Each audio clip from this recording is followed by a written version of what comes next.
Hello, beautiful people. Hello. Welcome to Journey Through the Interverse. Hi, Alexis. How are you? Hello. Good. I'm doing okay. I'm doing the best that I can do today. How are you? I'm on the same wavelength. We're on the same. I hope all of y'all are doing well. And it's a heavy day here in the United States. It's intense energy astrologically. And before we got on, I was saying to Alexis how it's interesting that we are talking about nightmares again today, post Halloween, of course, but now we're in November, which I tend to refer to November as the darkness of November, although this November thus far has already been quite unique. So we'll see what happens here in upstate New York. But I feel that it's interesting just thinking about what transpired over the past 24 hours. I feel a lot of people woke up to what they might perceive as a living nightmare. So it's just really interesting how these energies, come together in your dreaming life or just the things that you talk about, the way you perceive things. It's in the unconscious realm and it's also in the conscious realm, and things kind of blend into each other. And you're like, what is really real? What's reality? So, yeah, I feel a bit of that energy definitely very intensely today, just in the energy field. Absolutely. And I agree with that. And I also, we were talking before about that collective energy. There's so much stress in the country right now. And, I'm feeling a type of way, but I feel like a lot of what I'm feeling is actually a collective feeling. Like I feel like it's not just my emotions. It's a giant group of people's emotions just kind of coming out. And, it's, we got through it before, we're going to get through it again, so whatever, but it's definitely intense. Yeah. And that's another thing, speaking of that collective energy and feeling that we definitely always want to pay attention to our dreams, but see how your dream space changes. See how the way the energy is, like what's in the space in the field right now, see how or if that has some sort of influence on your dream, especially if you're in the United States. But honestly, on a global level, I know a lot of people in other parts of the world definitely tune into what's going on here in America. And so we're all connected. We're all humans. We're all inhabitants of this beautiful planet. And so it's natural for us to all feel and connect into that same, core, that same center and that same pain point. Even for those who, like, even if you're on opposing sides, we still have, that common pain point. And that's a whole nother conversation. Another point, though, or insight, aha moment that I just had with Alexis before we went live is that recently I've been talking about Mars, or I'm sorry, not Mars, but the moon conjunct Pluto in Capricorn. And I don't think I talked about it here, but I've been talking about it on social media. And I got the dates wrong. And I thought it had already happened on yesterday, November 5th, but actually it's on November 7th, late afternoon. And so I'm really excited. I think Alexis, you're probably excited too, I am. what's coming forth in the dream space. And so again, pay attention to your dreams in the context of what is changing in the energy field, but also with the cosmic climate, the astrological energy. Like really take note of that with this moon Pluto conjunction in Capricorn, because this is the last time moon will conjoin Pluto in Capricorn for our lifetime, as Pluto is going to move into Aquarius in a few weeks. And Pluto tends to stay in a sign for roughly 150 years. So this is like an epic moment for the dream space. You guys are going to be listening to this after that conjunction happens. But nonetheless, reflect back to the dreams you've had. And just because it's already, has passed, you can still incubate a dream to get some sort of closure or deeper insight on what that conjunction or even with the Pluto's transit in a Capricorn might mean for you, because you're bringing some aspect of your life to completion. And we've talked a lot about Pluto on this or we've talked about it in our chats, and we'll definitely talk about it more. But I think it's really fitting that we are continue our conversations about nightmares. Mm-hmm. So we want to just recap the previous conversation on nightmares, where we talked about what nightmares are and how important it is for our healing journey. And in my opinion, I do feel that nightmares are probably the most transformative dreams. Like the experience is so intense, so vivid, and so potent by design, right? I do see our psyches like turning up the fear factor to be like, hey, like pay attention to this. Do not forget this. You will not forget this. Yeah, with dreaming, it's like a gentle nudge, but with nightmares, it's a push right into what you need to face, what you've been repressing and what you've been ignoring coming up to the surface. And, it really, really needs to be taken care of. So are there any points that you want to revisit that you made in the previous conversation as far as nightmares? And I can give you a moment to think about that. I have a few as well that I want to just point out that I thought was really helpful pertaining to the conversation of what was discussed.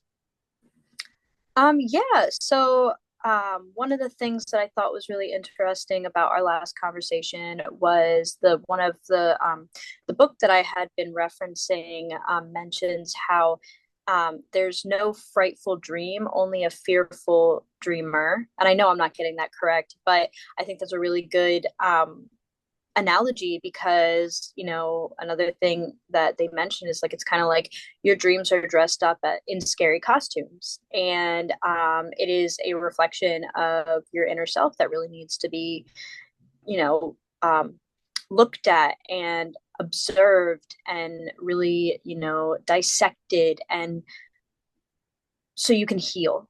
I, Nightmares can be extremely traumatic. So I just want to preface this again by saying that, like, if you are having continuous nightmares and they are intense, feel free to speak to either of us about your dreams. Talk to your therapist, talk to your friends who are open to dream work.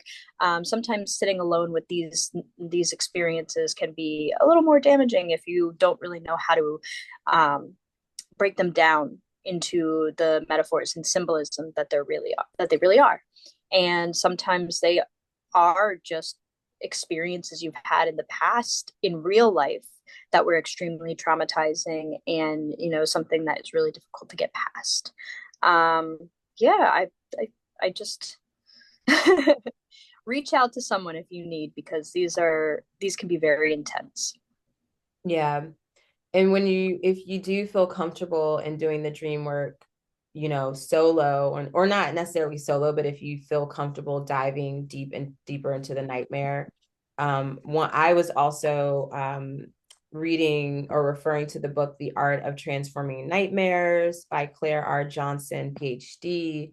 And I really enjoy her questions and her techniques, her practices that she offers in the book. And one that I discussed last week was just going deeper with your dream self. And you can do this with any kind of dream aside from, say, a nightmare. It could be any dreams that you find yourself in, but really looking at and contemplating your dream self and how you are in the dream, like the characteristics of your dream self. How do you respond to the environments? Do you feel empowered in your dreams? Do you act from an empowered state? What are the dominant emotions in the dreams? There's so many different lenses and questions that you can really sit with and go through in reflection of just who it is that you are in the dream, especially when it comes to nightmares. Because again, like we said, nightmares are dreams that are very important, and in a sense, they're kind of urgent too. And you get in my opinion, the greatest growth from the nightmares. And so when you're able to go deep with the person that you are in the nightmare, that can really tell you a lot about how you are consciously or maybe unconsciously dealing or navigating the trauma that's coming forth, or the situation that's being presented in the nightmare that maybe you're not like, showing up um at like in your waking life, right? And you could experience it where they're complete opposites. Like for me, I feel really empowered in waking life, and I feel like I'm somewhat, I've gotten better at, confrontational experiences. If I have to like confront someone or, have a conversation, I feel really confident now to do that because I know that I come from a space of compassion and empathy. But in my dreaming self, as my dreaming self, I am kind of disempowered in a sense, especially in the nightmares. And we'll share a couple nightmares that we have had either recently or in the past. And that dreaming self is just a lot different than I perceive myself to be. So I know that there's some things that I have to work on and uncover. And yeah, so it's all, this is the shadow work, right? This is the dream work, is literally the shadow work, especially when you're working with nightmares. Absolutely. I mean, like we said last week, you can you can do a variety of different techniques in the wakings with your waking self to reach into your shadow and learn from and decipher messages, but your unconscious knows you the most, Mm-hmm. and those messages are going to come through so much stronger through your dream work. And that's integrating the dream work and nightmares into your waking life is going to integrate your shadow and life self. And it's a lot of work and it's not always fun, but you do find that empowerment the more you work into it, the more you, I mean, even like since we've been talking in February, even the empower, you say you're not as empowered in your unconscious, but just from February to now, you're way more empowered in your dreams than you were then. So like the progress, the more you work on it, the more it really comes to light, and you're able to, find that within yourself. I find that I have the opposite, where like in my waking life, I may not be as like easily, I'm not able to deal with conflict as easily. And I kind of, not that I'm not empowered, but there's just something that I'm missing. Mm-hmm. There's some bit of confidence or self-worth that's missing. And I'm getting better at it. But when it comes to my unconscious self, when I'm dreaming, my dreaming self is very much in control and in that power position. And even when I'm lucid in my dreams, and I'm not changing every little thing. Like I'm still observing, taking note, focusing, moving through it in the direction I want to move through it, acknowledging that I am dreaming. This is not waking life. I can get through it. And there's a power there for myself that is not as present in my waking. Yeah. And, that's part of the shadow work too, is merging it. And I'm curious too. I'm just thinking of this experience of the difference. Like you're one person in the dream space, and then you're another person. As far as our levels of confidence and feeling empowered, we're another person in the waking life. And I come back to like what I'm coming to is that feeling of control or being in control. And in the dream space, especially if you are an avid lucid dreamer, even though Alexis, I know you don't usually change much within, the dream that you're lucid in, but the power is there. Like you are aware of your power in the dream space, where in waking life, a lot of us feel like we don't have control over the direction of our life in some way or another. And so I just think, I don't know, that just kind of came to mind. And it's interesting when I'm lucid, most of the time I'm changing the dream because it's like, oh, finally I have some control over like what I want to do, who I want to be with, and just anything. And so it's really interesting, just that just popped into my mind in this moment. And so we'll have to revisit that at another time. Actually, we'll probably come back to it when I share my recent nightmare, and I'm doing the air quotes if you're listening.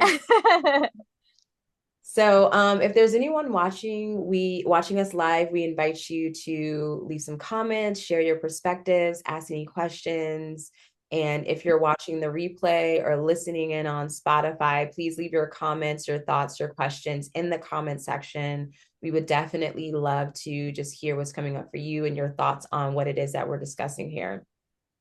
So moving into what we want to share for tonight, we're going to focus in on the common nightmare dreams and symbols that you might encounter, that people encounter. And so I'm just going to jump right out there to get the conversation started. I actually, Alexis, do you want to share first what, the dream, the nightmares that you had as far as maybe like common nightmares or just like diving into the symbolism of a current nightmare? I'm Or good with you you have starting off. I'm good to go whenever you go ahead. You go ahead. So, if you've been listening to our chats for some time, Alexis and I feel we have dream magic together because we will decide on a topic or we'll talk about something and one or both of us will have a dream in reference to what it is that we discuss, like pretty recent, like right, very like, close to the conversation. And so when we decided the day that we decided to continue our conversation on nightmares, specifically common dreams and symbols, nightmare dreams and symbols, it was, I think we had this, like we confirmed this basically a couple hours before like I went to bed.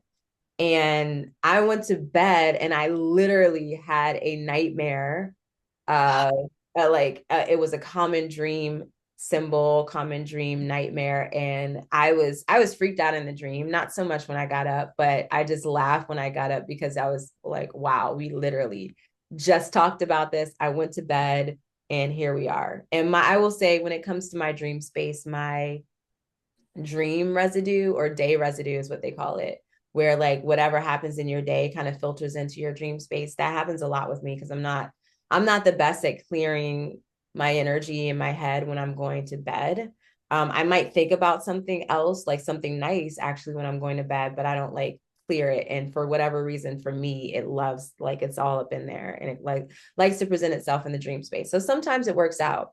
And so I had a dream. I'm not going to like go into all the detail just for time, but basically, I had a dream that I when I found myself when I recalled the dream or could remember and actually I became lucid in this dream at one point, I was in my kitchen and or I don't even know if I was in my kitchen, but I was in my home and I was like moving my tongue around my mouth and there was a part like in my mouth where a tooth was in waking life. I recently got this tooth removed, and this was actually that tooth that I had removed in waking life was also the root of nightmares from a year ago because I knew I had to get like an oral surgery and all this stuff. So, anyways, so that's really interesting in that. But in the dream, that tooth was still there. It was breaking, and I was like kind of like moving it around with my tongue. And then I started pulling the bits of teeth that were coming out, and it was like yellow and black. It was really weird. Um, and I kind of freaked out in the dream, but in the dream, I also had that awareness. I was like, why is this happening? Because I already had this taken care of, right?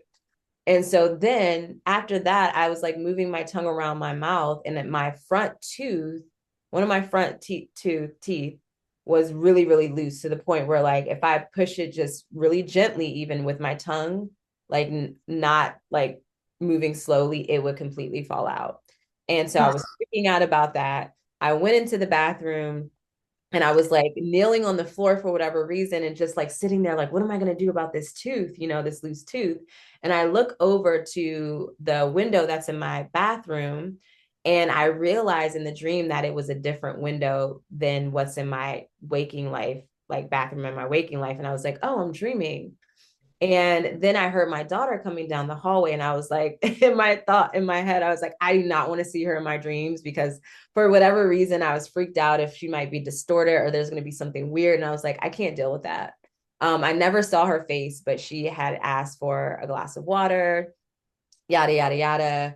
I went to go get her ice for her water. And at the whole time, I'm trying to figure out what I'm going to do about this tooth and if I'm going to call the dentist. And am I like, are people going to see me without a tooth? Like, I have to work, I got to show up on social media and in videos. And then her dad came in, and, I was kind of hiding it from him. We were having a regular conversation. And um I woke up like the whole thing was like very anxiety driven. It wasn't necessarily a nightmare, but it was because, like, of course I'm concerned about my physical appearance. Like, I have to be on camera for work. And so that was the scary part. And when I woke up, I was like, thank goddess this was a dream. And I immediately got on my phone and messaged Alexis, and it wasn't too late. It was like 1 a.m. So you're Yeah, still up. no, it was, and I was just like hanging out. I was like, oh shit. That Right. and that dream alone, like I have to say, one of my least favorite experiences as a human is losing your teeth as a child.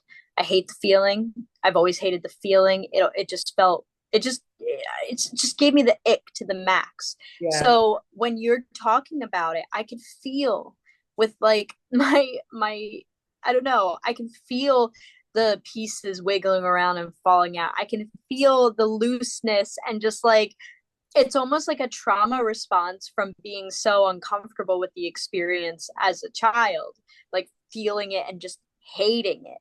Yeah. And, one of the aspects about losing teeth in dreams is like that lack of control. And, I think that when you're a child and you lose your teeth, you don't have control over that. It, Yeah. you have Yeah. no And control. it's You so just much have to fun. go through it. Yeah.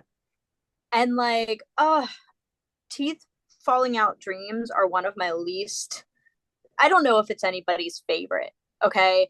But Yeah. it is one of my least favorite because I already know what it means. I already know that something in my life is stressful and I feel like I don't have control or I feel like something old is breaking away in order to create space for new, but that breaking away is always so difficult and straining and stressful and even depressing at times. Like there's so much that goes with the teeth falling out and it is definitely every time I have that, I would say that's a nightmare. And this is definitely one of those, like, this is a very common dream. And Yep. I haven't had a teeth falling out dream in like years. So I thought it was also really funny that I was like, of course, this is the dream, but it was so on point. And you were on point too when I shared it with you. And you were like, is there something that you are not, are you not speaking up for yourself? Are you like, you need to have a conversation with someone, like, what's going on? And it literally was like I went to bed thinking about the conversation that I needed to have with someone, and there was Yeah. anxiety around that. And so it was very literal. And that's like one of the main general meanings or interpretations of your teeth falling out in dreams is that, do you feel that you're not being heard, or do you have to like speak your truth Mm-hmm. for whatever reason you're having anxiety, or even about your physical appearance? Because that one was heavily like focus on my appearance. So I definitely, now that I'm thinking about it, I feel that there's something else there that I need to revisit and sit with. But at that very point, yes, it was like I went to bed like I got to have a conversation with this person literally tomorrow as soon as possible. And so that was a really interesting one, and that was definitely a nightmare. I think it's interesting too because you didn't just have one like it's not like your teeth were like I've had dreams where like oh my teeth are just falling out. Like there's no detail, there's no breaking away, they're just falling out of my gums. Like I can feel them sliding out of my gums. The way that your dream began was with the original tooth that you had to deal with last year back in your mouth crumbling and falling apart. And it's almost like the first part of that dream was like I don't want to say PTSD, but it was a very stressful time for you, and it almost seemed like a, a traumatic revisit of what you had to deal with exactly a year ago and then shifted into the front tooth being where people see the most, because nobody's looking at the back of your Yeah, mouth. You can't yeah, see your crying. molars when you're Oh yeah, you're not getting away with smiling that. or anything like that. But so that shift from like that really real trauma based, this happened to you in one way or the next, right over to like, here's something that's going on right now and has nothing to do with your dental. So it's kind of interesting too, because you know sometimes your dreams really can be literally about your health. Hmm. So just the aspect of that, like trauma from the year prior, and then into a modern, not modern issue, but like a current issue. It's very interesting. Some people will have dreams about, their teeth falling out, and they actually have to go to the dentist because their teeth Yeah. is going to die. Like one of their teeth is Well, going to die or something that's a like that. really good point because literally, and that's something we should share too. If of course, if you're having any kind of health type dreams, you probably want to get it checked out just to rule that out, Yes. to be safe. And that was one of the things too. I woke up like after I was like sharing with you about the dream, and I also like looked at my calendar because I was like, I know I'm about to have like a routine dental appointment soon. Like I knew it Mm-hmm. was in December, and I think it was December 2nd. So I was like, okay, like I don't need to. I feel safe. Like my gut and my intuition was telling me it was more symbolic, but just in case, like I'm like I have a dental appointment coming up, like in it was pretty much a month away. So I was like, I don't feel, I'm not having any pain or anything. Also, that was the thing too, though. I was also having anxiety that day because my sinus, the cold that I had, the sinus pressure was really intense. And it was like right there, but like it was the achiness was it felt like how pain travels. So it felt like it Yep. was on my gums, but I knew Mm-hmm. it was my sinus cavity, but I wasn't, the mind is like, but what if? And Yeah. so I went to bed. Also, I'm like, is this a toothache? Is it my sinuses? And mind you, or just, to follow that up, the next day I was fine. Like when the sinus pressure went away, I haven't had any issues with my gums. So yeah, I feel comfortable that it's symbolic, and I have a dental appointment in a couple weeks, so that's going to be ruled out regardless. Mm-hmm. Also, for deeper context, when I was in high school, was it high school? Yeah, my one of my teeth was chipped, like major. And so I had to get that. I had to get dental, sir. I've always had like dental things. So like I had to get that fixed, or kind of not necessarily implant, but whatever they do. So that was a thing for like a short period of time. So it's just really interesting when these dreams come up, and just there's so many layers, and that makes me want to think back to high school, even like what was coming up then, and if there's any connection. But yeah, it because it was so focused on like the physical appearance of things that took me back to, now that I'm thinking about it, it definitely took me back to high school. So And it's interesting too, because especially knowing that you have a dental appointment already scheduled, there are anxieties about going to the dentist that, don't come to fruition, but could, especially if like you don't have dental care and you have to pay out of pocket for the work you get. And then you go to the dentist for your checkup and they tell you you have 3 cavities that need to be taken care of. Well, that's more money. And that alone can be so stressful. So not only that, but like just the idea of something being wrong and not knowing about it. and that's true too, because in the dream, now remembering that was a part of the stress too. I did tell you that. I was like, oh yeah, and I was concerned if it was gonna, like, if my dental was gonna cover what I needed to get like that fixed. And I Mm-hmm. will say, last year when I was dealing with the tooth that's like been removed, I had to pay for that out of pocket. It was like $900 or something like that. And so at the time last year, I was in trying to find an oral surgeon and everything like that would have went with my insurance, but I didn't find one in my whatever it is, like my network or whatever they call it. So I actually didn't get the surgery until March this year. But last year was when I was really going through it, trying to find, someone to help me and whatnot, and I'm in pain and all of that stuff. So it's really interesting. I'm curious of why that, like, all of that was very relevant to the past, but then also it was like there was a lot that was relevant to that very moment. So But that's a really, really good example of how symbols and dreams can have different meanings and metaphors attached to them. It's not just one thing. And that's why having these discussions is so important. And reading into dictionaries, even if it doesn't give you the answer directly, you have a way to get to the answer that feels the best for yourself. Yeah. And like we can, like, the fact that we just got so many different underlying messages out from just that dream is that was a great example. Yeah. Your dream space really did it for this week. Right? Like, yes, coming through with the nightmare that I can handle. That was crazy, but it's like I'm on top of it. Like I got a dental appointment. It's not like a debilitating nightmare for me. So I'm And like, you're thank not you in pain. guys being gentle. Okay. If you're gonna give me an example, like thank you for being Thank you. I thank you. Yes. yeah. So Wow. Well, thank you so much for sharing that. And like, it just shows how complex and profound our dreams and our nightmares can be and why it's so important to pay attention. yeah. So do you want to go ahead and share something of yours or we can talk more Sure. dreams? Okay, cool. So I'm going to share two very brief dreams. The first dream that I had that is a night. The first dream that I'm sharing is a very short nightmare, and I felt it was appropriate because it's very post-apocalyptic, and which is a very common nightmare to have. And just with the stress of everything going on and the collective energies, it adds up. So it's been about, I want to say maybe I had this between 2016 and 2020.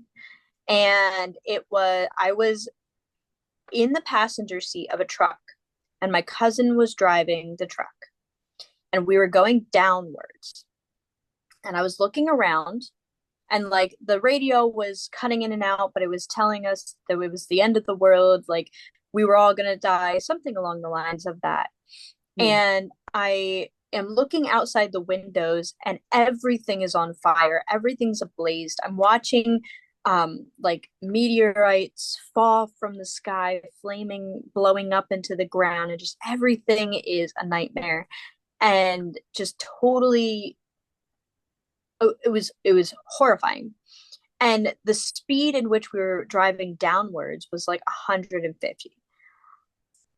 I was like panicking for a moment, but before I could even fully panic, I looked ahead and there was a bridge that was like collapsed and was just a wall. And we slammed directly into that. And then I woke up. That's crazy.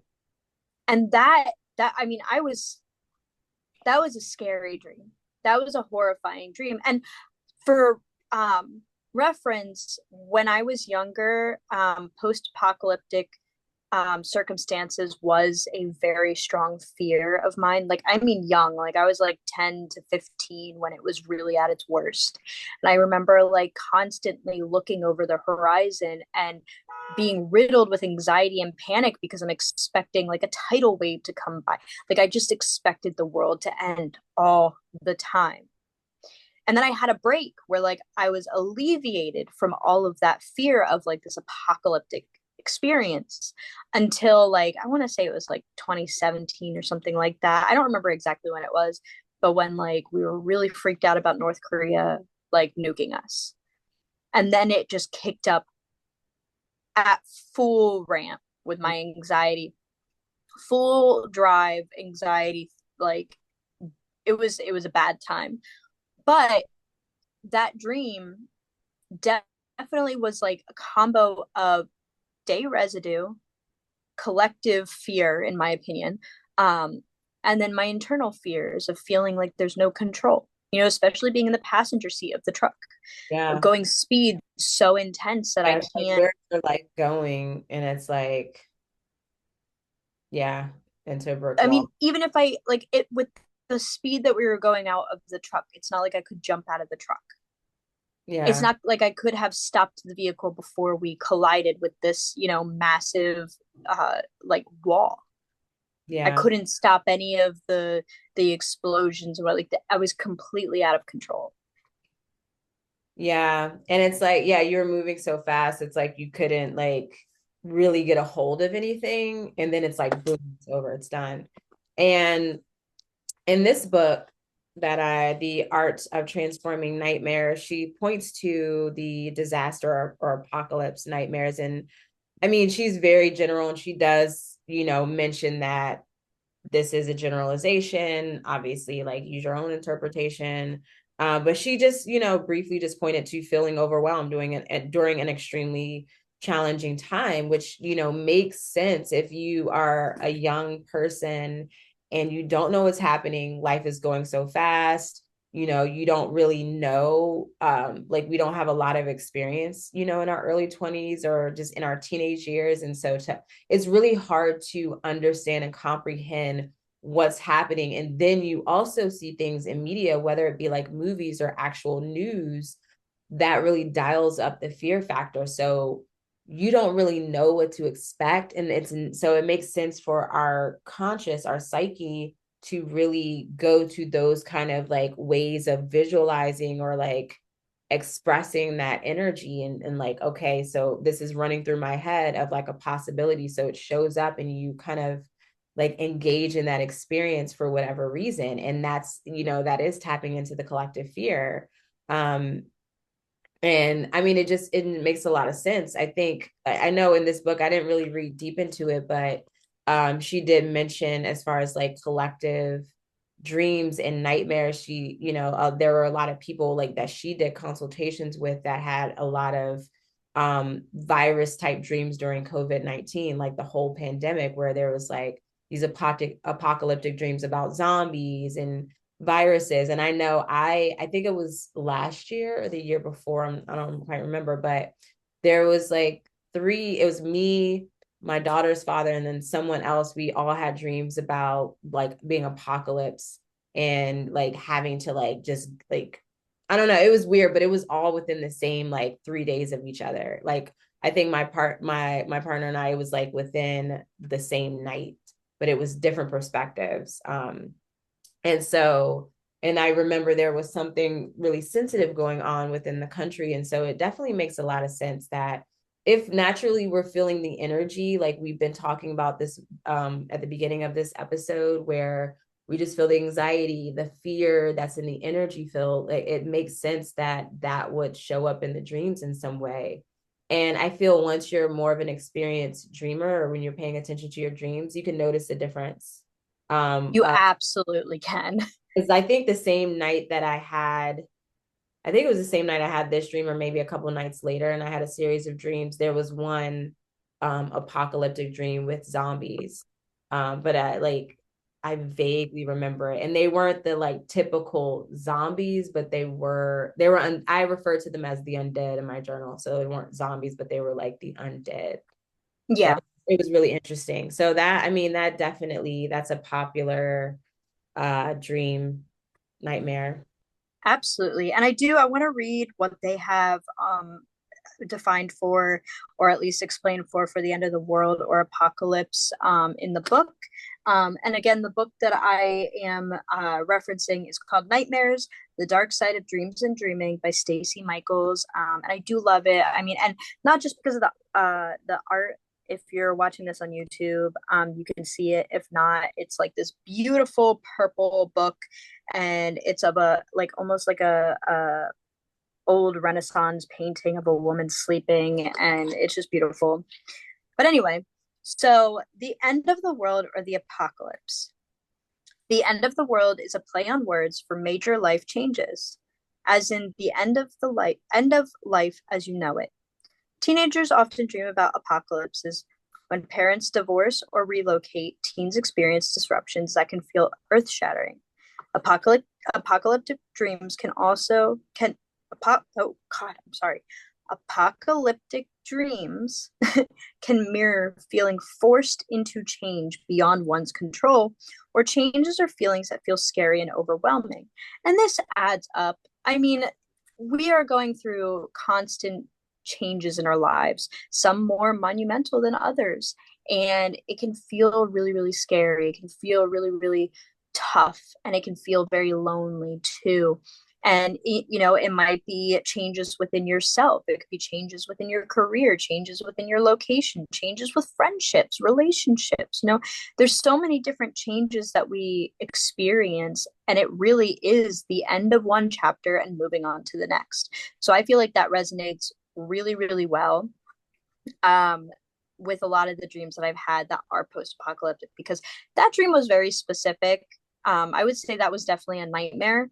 I have had a lot of dreams that weren't nightmares, that were post-apocalyptic, and they were very in line with changes in my life. And I think the things that's different about that one that I had was I really was picking up on the collective fear.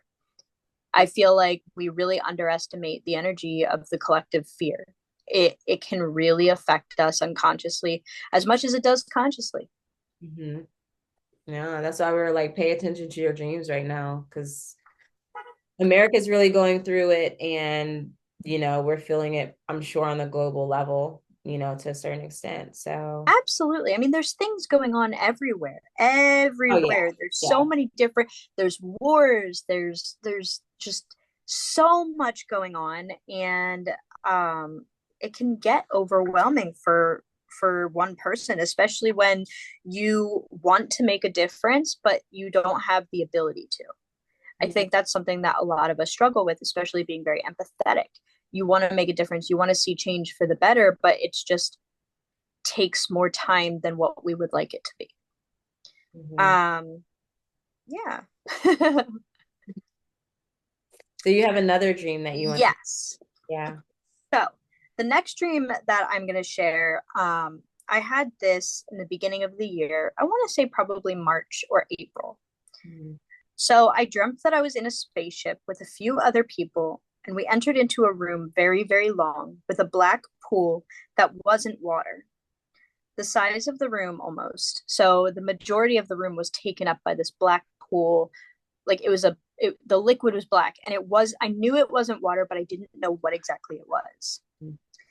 Um, People kept going in, but I knew that it was dangerous to be in longer than a few minutes. When I told them, they acted as though I hadn't said anything. So I was basically warning them, like, I know this substance is dangerous, and you need to get out.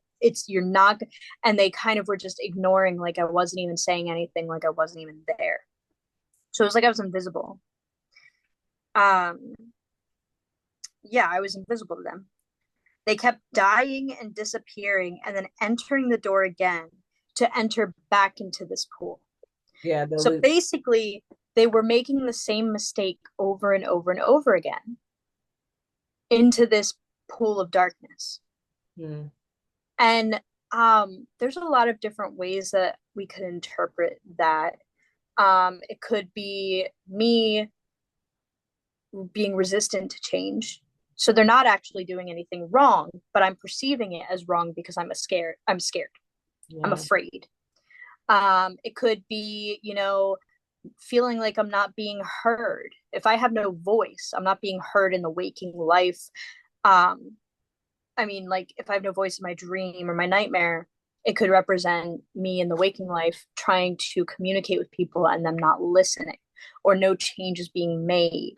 And then the void in itself, that black liquid, which I'm relating to like the void, I actually have dreams of the void quite often. They're a pretty significant dream symbol for me. Yeah. And I think it represents a lot of just the unknown. Sometimes it's fearful. Like in that dream, I was fearful of it, but most of the time, it's just like there. Like it's just I'm living with it.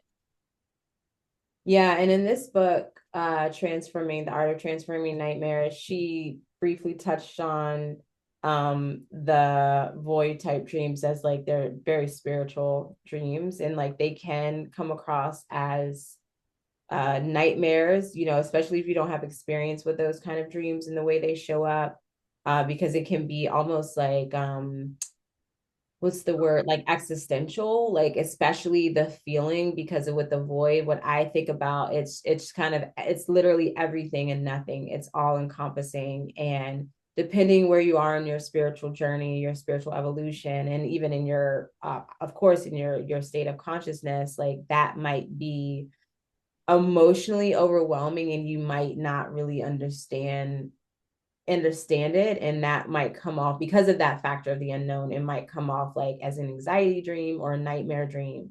But when you encounter those void spaces in the dreams, it's kind of like that opening to, any kind of potential. It's the point of creation, right, where there anything is possible. And so it's really interesting to discover that in your dreams and to engage with that if you can.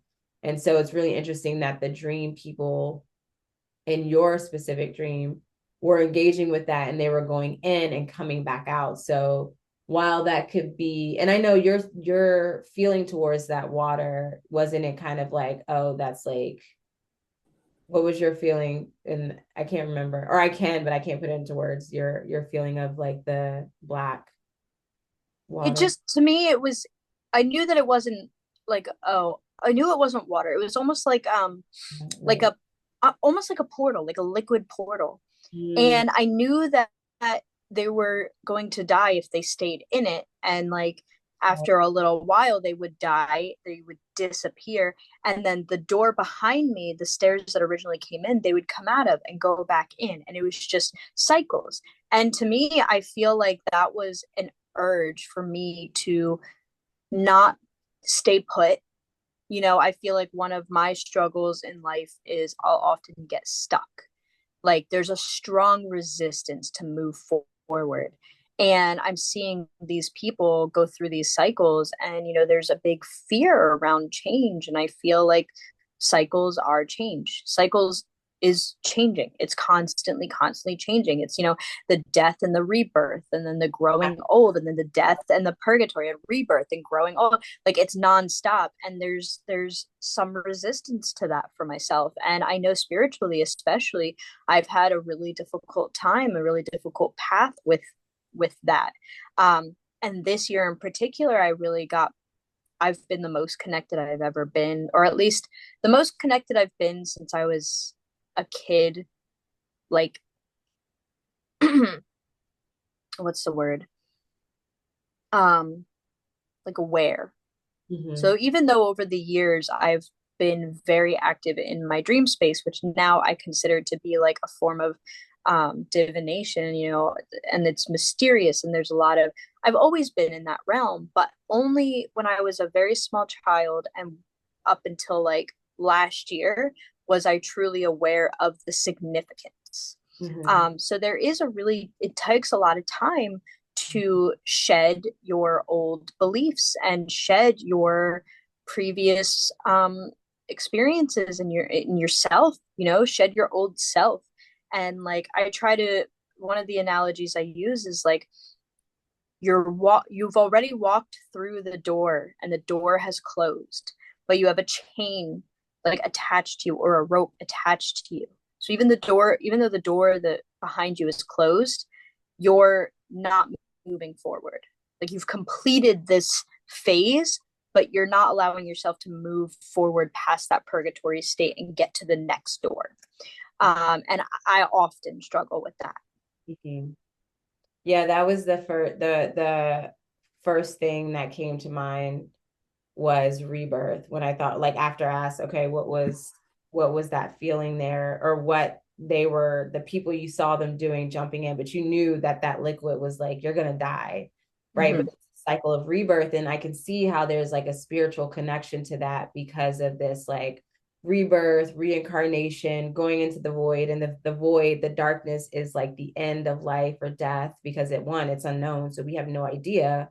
And you step into that darkness, and then you're born again, and that darkness can also be looked at as the womb of creation, in which, being born as a human, or that experience as a human, when you're a baby, you're in the womb and it's dark, right? And it's like you, Mm-hmm. so to speak. And so I see that it just came forth as like a rebirthing cycle. And I can see how that could be, again, really overwhelming, really existential, if you're not in a place to process that, or if you're in a space in your waking life where you're feeling the nudge to stepping into unknown territory, but you're not really ready, or you don't feel, yeah, you don't want to take that leap, so to speak, leap of faith into that darkness, that dark abyss, because you don't know, like you could fail and that could be like the death point. Yeah. I do like that cycle of like coming back again and then jumping in. So I felt like you kind of got a little bit of like divine insight of something that feels kind of spiritual, that feels like really spiritual to I me. think so too. I definitely feel like it was a very spiritual experience. And there was an aspect of it of like, I want to go back to the not having a voice, not being heard, being invisible. There's something really terrifying about screaming and nobody turning around to even look at you. And, grow like I feel as though, or I know that when I've had many experiences where I needed help and I wasn't given, attention or, you know, um, patience or explanation for really, really basic things that I just couldn't understand. And in real life, it's a nightmare. And then when you have a nightmare about it, it's like Mm-hmm. on another level, especially when you have the underlying fear of people losing their lives and not understanding why they would take this route. And if I had more ability, like more lucid awareness in that dream, I may have been able to get them to talk to me about it. Mm-hmm. But like we've talked before, lucidity comes, it can be waves throughout the dream. So you may be able to do some things at one part and then lose your abilities a little bit through other parts depending on where you're at. And with this, if I was able to at the time speak out Okay, and what's really get their happening when you're jumping in there? Like, yeah, coming exactly. Like, out, can like you what just is explain to me what's going on? Because you're before I experiencing take it that leap? over and over and over again. And I want to know what's going on. If I was able to really get my voice out, and I feel like that's such an underestimated nightmare is not being able to speak out and not being able to be heard. Mhm. Well, that was one of the common nightmares I was presented in this book, that the paralysis. So that paralysis experience can come in so many different ways. And of course, we know Yep. it's a whole nother thing, but just having that paralysis experience in a dream where, like you mentioned, being like yelling out in your dream and no one hearing you, no one, speaking to you. And acknowledging you. And it's just like that could be existential in its own way. And that could be a Yeah. nightmare on, the way your psyche presents it and your connection, your emotional connection, and just your experience and possibly trauma with that. And that was one of her main interpretation for that paralysis, is that, is there, asking yourself in your waking life, is there something or some area of your life, or maybe a relationship where you feel like you don't get that emotional support, you maybe feel Mm. helpless, especially in the concept of those like apocalyptic dreams or collective dreams where there's things going on, in our collective world that we don't have any control over, and we feel like disempowered and helpless. Like you might experience that through the dream space and the sense of like paralysis, and that could be a really really uncomfortable feeling if you can't move or can't speak, or you're not really acknowledged in the dream space. Absolutely. And it's interesting because you mentioned your dream was teeth falling out. And one of the more significant dreams I had where my teeth were falling out, I was in it, like I walked into a dental office holding my mouth and the teeth that were coming out because it was like actively coming out. And I'm asking for help. And the people are kind of like talking. And every now and then, like a nurse would look back, kind of roll her eyes and go back to talking like there was nothing going on. And I'm bleeding out of my mouth, like pouring blood and pouring like teeth because it Oh, wasn't like I just had like the 30 teeth in my mouth. It was like a never ending like cycle of my teeth falling out. It was just, it's like, but it's really good to kind of downplay them in a way. I really love what they presented in the book that you are referring to, your resource, where they said it's basically a dream dressed up in a scary costume. Like it's yes. a dream. And I really love that because that's playful, it's not as intimidating, and I feel that you can approach it And I mean, there are several different, we didn't get to touch on a lot of the common nightmares and symbols. I know recently I've had people share with me their dreams, their nightmares, and one person mentioned how they were being stabbed, or no, they didn't actually get stabbed, but someone was trying to stab them and they were able to get away, but it like sat with them. I mean, this dream sat with them for like days, if not weeks. There was another person who mentioned that there was a threatening person in the dream and another person, and they wanted to protect the other person, and then they ended up against their desire even in the dream, and definitely they would never do this in waking life, but they ended up like shooting and killing the person in the dream, and that was pretty intense. And I believe that is a recurring dream for them, like not often, but it's like they've had that dream before, those type of dreams before. And then one of our listeners shared on our previous video in a comment about how there was a monster, like a scary monster that will recur in their dreams, and then once that relationship ended with that person in waking life, they no longer dreamt about that monster and never appeared, and they were able to make that correlation of the monster to the person in waking life that the relationship ended with. So Oh, there's your psyche knows. right, your psyche knows. It Your is psyche knows. like, Oh, let's get into the dreams. It's everything. Like the answers are there. Like, and you just have to, you got to do the work for it. You got to go deep. you And have to do the work. And a lot of people, and I don't blame them, because we don't have a lot of direction towards looking inward. There's always looking outward, going to different sources and following that. But really, if you have questions, a lot of the answers you can get by looking inward, dealing with your own traumas, dealing with your own psyche, going through, the things that are uncomfortable. And, you know, Dreamwork in itself gives you a roadmap to get where you need to go. mhm. And once you start learning how your dreams kind of translate the messages through metaphors and symbols, it gets easier for you in your waking life. Mhm. Mhm. Yeah. No, it's just it literally Dreamwork has literally changed my life, and I will always remember the moment that I felt.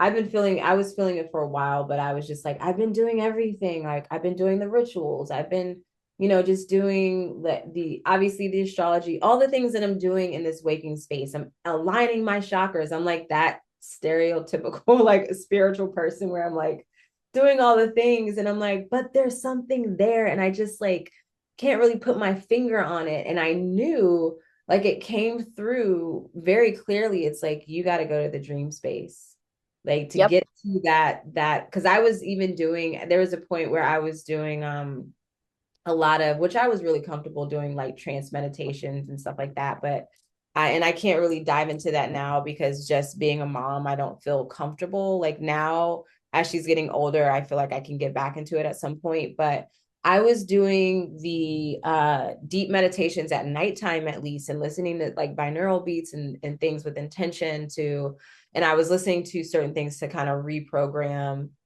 my subconscious. But it was like it felt like the reprogramming for me personally felt like I was like bypassing, where it's like, not saying it's always like that for everyone, but for me I just felt that like before I go to that space of like I'm going to restructure my consciousness, I have to like see what's in there. I got to go deep with it and peel back the layers, because there's a lot of myself that I don't understand. There's a lot of like repressed things.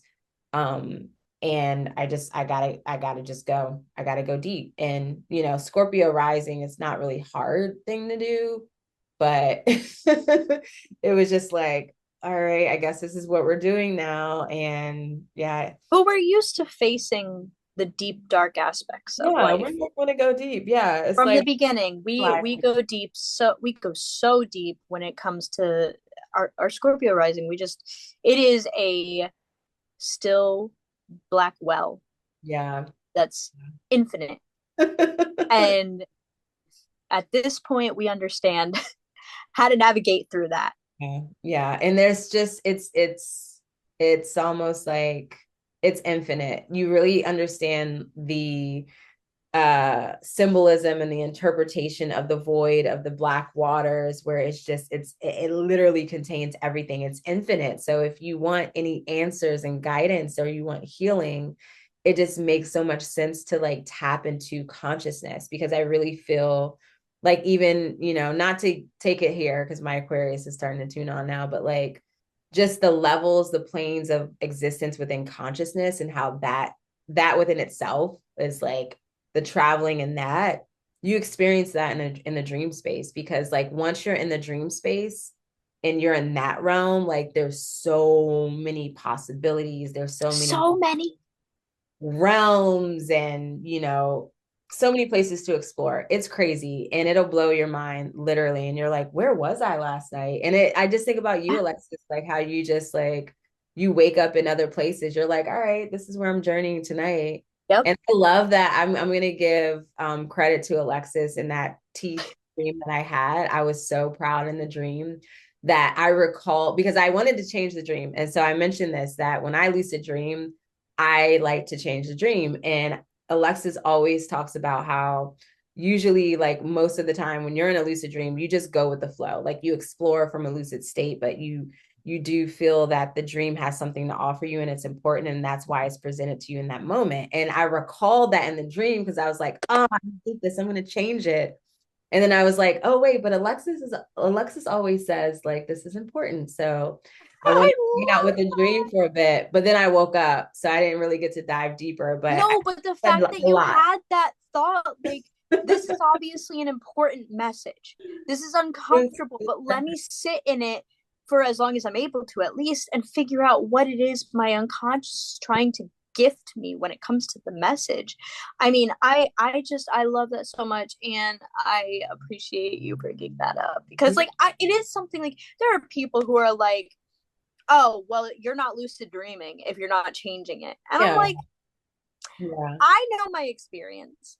When I'm dreaming, I'm very aware that it is a dream. And I'm very aware that I'm making the conscious decision to travel down that road that my brain has already constructed. I can change the doors that I go through. I can change where, like, I can look at things. I'm observing things. I'm paying attention to You can details. talk I'm to taking people. notes. You I can, talk to people. I do all the little things.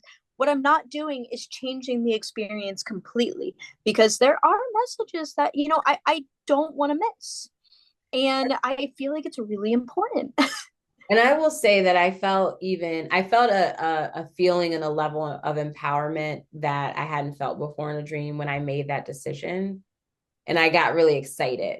And then when I woke up, I mean, the whole dream was kind of freaky. So when I woke up, I was like, but there was a part of when I recalled that part of the dream, I was like, ooh, like I felt progress within my lucid dream journey.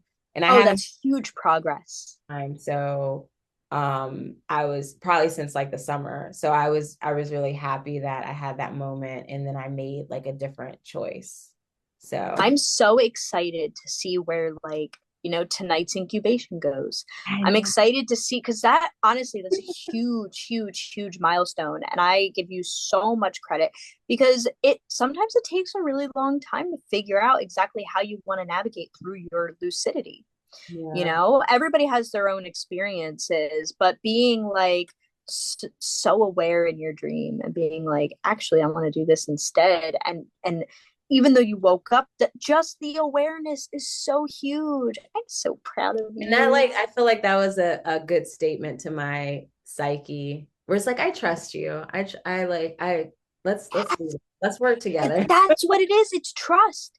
It's trust that what you're experiencing is meant to be experienced and the messages that are coming through are meant for you.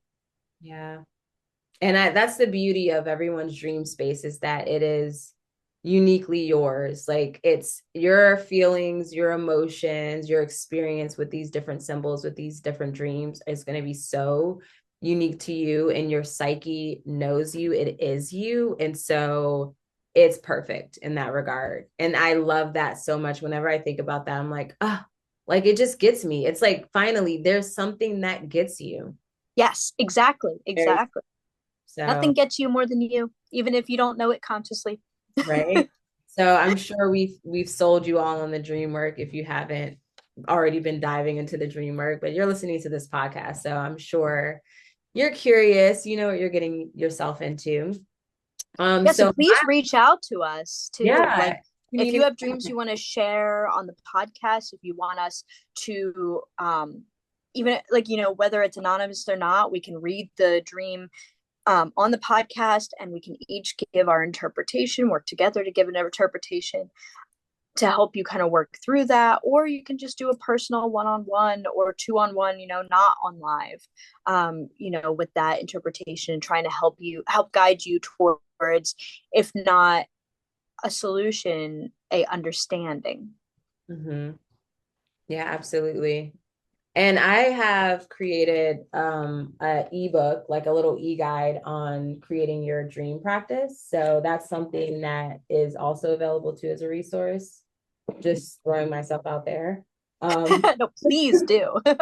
Experience. And I think for my last words for this episode and referring back to The Art of Transforming Nightmares, the book that I've been resourcing, what I really enjoy, as I mentioned, is that she gives a lot of practices in reference to just working with nightmares and sleep paralysis and bad dreams. And I'm not going to go through all of this, but she gives a really good what is it, 10 question practice for unwrapping your nightmare. And it's really, if you feel confident to sit with your nightmare, write it out. This is the a really good next step to really address the nightmare. And she, like, for example, the first question is, who are you in your nightmare? Are you an observer? Are you an older or younger version of yourself, an animal, a different person, or you as you are today? Another good question is, if you could experience your nightmare again and change the ending, what would happen? Um, and so also another one I want to throw out there is, if you ask the most frightening or disturbing part of your nightmare, if it has a message for you, what might it say? So I'm excited to answer these questions for myself. I'm going to go through those questions with the tooth dream that I had, even though I feel very confident about the message, but I just want to see what else comes forth with the questions. And so again, I can't recommend this book enough. It's The Art of Transforming Nightmares, Harnessing the Creative and Healing Power of Bad Dreams, Sleep Paralysis and Recurring Nightmares by Claire R. Johnson, PhD. And it's just a really great resource with a ton of practices and questions for you to help support you if you are in a space where you can, really approach this on your own. And like in addition to support, but yeah. Of course. So any last words that you want to share for us tonight before we end this chat? I loved this two-parter of nightmares. I know that we're going to dive deeper into it in the future because we can talk about this forever. It's dreaming is an endless topic, and each aspect of dreaming you can go so far into. But I really enjoyed this conversation, and I'm excited for what we have next. Yay. Yeah. So if you guys have any topic ideas, if you have any dream topics that you would like us to discuss, and also on astral travel, mysticism, because we definitely threw that into this whole umbrella of what we want to share here in this podcast, let us know what you're interested in and you would like us to hear, what you would like to hear us chat about. And we invite you to chat with us live in these recordings. And yeah, so definitely share with us that in the comments. So thank you everyone for being here. Thank you. Sweet dreams, and we will see you guys next time. Take care. Bye.